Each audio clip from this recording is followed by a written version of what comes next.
The first sign something was wrong wasn't the king collapsing or the frantic ambulance outside Buckingham Palace. It was the way Camilla smiled when she took control. Not the kind of smile you give when you're scared for someone you love. No, this was colder, measured. The kind of smile someone gives when everything is going exactly the way they plan. It all started on September 15th. Charles was hosting a quiet, private meeting with his top advisors, nothing too intense, just talks about environmental reform. Then, mid-sentence, his voice faltered, his hand trembled, his face turned pale, and before anyone could react, he collapsed onto the table. Panic erupted in the room, guards sprinted in, medical teams were called, and within minutes, the king was being rushed to St. Mary's Hospital in central London, barely conscious, fighting for breath. The public found out almost immediately. Headlines blasted across every screen, King Charles in critical condition. People swarmed Buckingham Palace with flowers, candles, handwritten prayers. It looked like the Queen's funeral all over again. Except this time, nobody knew if the monarch was coming back. Inside the palace, things were unraveling even faster. Prince William, Anne, Kate, they were all trying to get to Charles. Desperate. You could hear the tension in William's voice as he barked into his phone. "I need to see him, I'm his son." But when he got to the hospital, a royal guard blocked his path. "The Queen has requested no visitors at this time," he was told. "Only she is allowed in."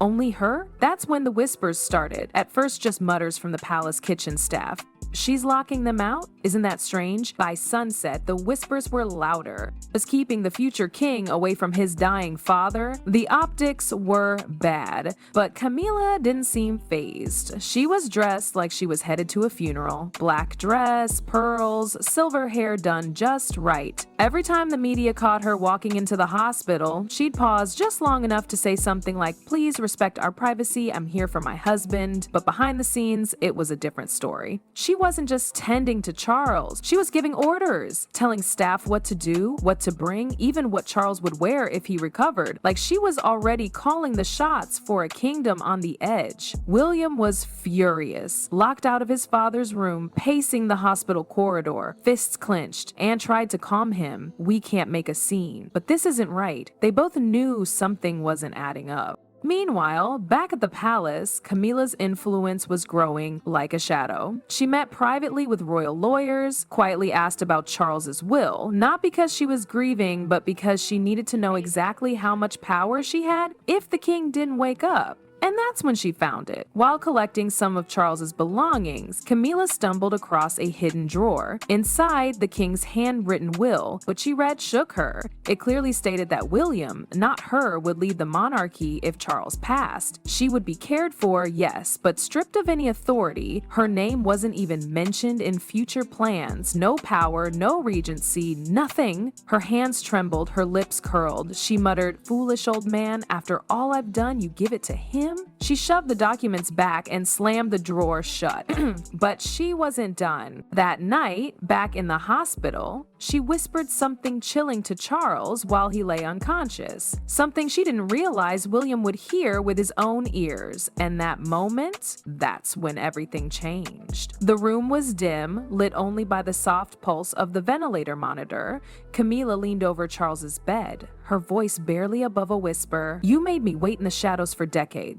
You threw away Diana, the crown, the respect of this country for me. And now you choose him?" Her fingers brushed the ventilator tube. Not enough to dislodge it, but enough to make the machine beep once. A warning. She didn't flinch. Just outside the door, William froze. He wasn't supposed to be there. Security had stepped away, and he'd taken the chance to slip past unnoticed. What he heard wasn't grief, it wasn't desperation, it was venom. The kind of cold, cruel tone that makes your skin crawl even when it's wrapped in a soft whisper. Camilla continued, "You gave him everything. The throne, the people, the power. What did I get? A lifetime of waiting, of pretending, of playing the good wife. But now, Charles, now I hold everything." Her hand hovered again over the ventilator. Then came the chaos. A sudden screech from the machine. Charles's body jolted. Alarms rang. Camilla pulled back and shouted, "Nurses, help!" Doctors burst in like a flood. Camila stumbled out of the way, eyes wide, hands trembling, at least on the outside. William backed away, hiding in the shadows, fists clenched, heart hammering. He didn't know if she had done it, not for sure, but what he heard, it was enough. Charles survived the scare, barely, but in the hours that followed, something strange started happening. Rumors, quiet ones. In the hospital break room, one nurse whispered, "I saw someone at the door just before the alarms." A doctor added, "Prince William came late last night, alone, looked shaken." A security guard mentioned seeing William near the restricted zone. None of it was solid, but it was enough for people to start talking. And Camila, she knew exactly what to do with whispers. She made a single phone call to her private secretary. "Don't worry," she said in a soft, tearful voice. "William was so emotional last night. I just hope he didn't do anything reckless." Within hours, the palace halls were buzzing. William's name was on everyone's lips, not with admiration, but suspicion. Did he interfere with the king's treatment? Was he trying to see the will? Is he that desperate for the crown? The same guards who used to salute him now looked at him sideways. Back at the hospital, Camilla played her part perfectly. Sitting beside Charles, stroking his hand, feeding the narrative. "Has William been here?" she asked the head nurse, voice laced with worry. "He's so upset lately. I just don't want Charles to be disturbed again." By midday, tabloids had their story. William's secret hospital visit? Heir or intruder? Did the prince cross the line? Camilla didn't need to accuse him outright. She just had to let the press connect the dots.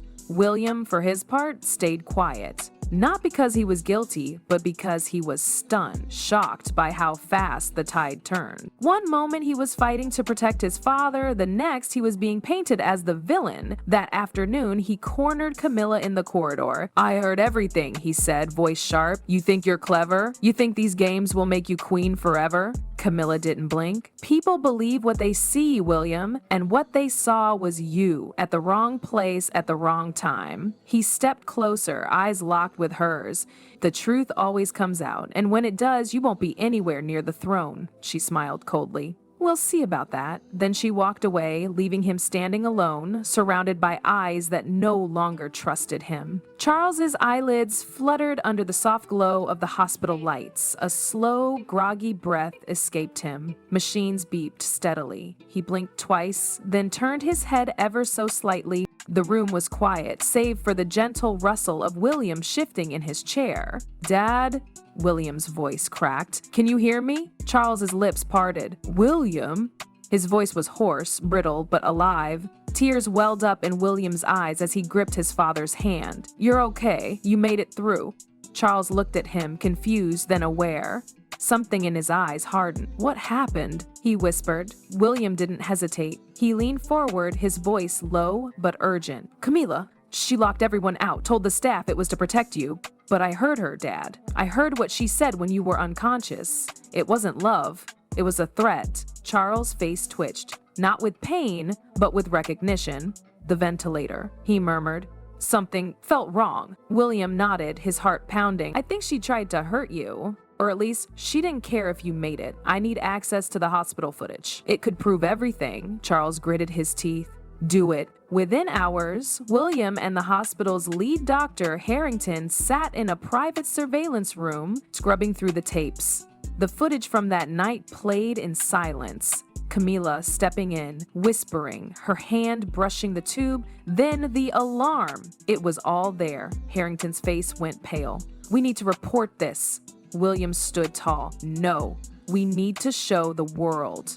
The palace called a press conference for the next morning. The media frenzy was instant. Reporters flew in from every continent. Crowds formed outside the gates of Buckingham Palace. The royal family hadn't called a public address like this in decades. At precisely 10:00 a.m., William took the stage, Charles seated beside him, thin but resolute. "Good morning," William began, his voice unwavering. "We are here today to speak not only as members of the royal family, but as guardians of its honor." Gasps rippled as the video rolled on the massive screen behind them. Camilla's words, her touch on the ventilator, the quiet malice in her voice. It was undeniable. Charles rose slowly. The room stilled. Camila Puckerbowls, he said, the name echoing like thunder, has committed an unforgivable betrayal against this monarchy and against me. As of this moment, she is stripped of all royal titles, rights, and privileges. She is no longer queen consort. She is no longer welcome in this palace. Ever. The room exploded into chaos. Reporters shouted questions, cameras flashed, and then Camila appeared. She barged into the room, eyes wide, voice shaking.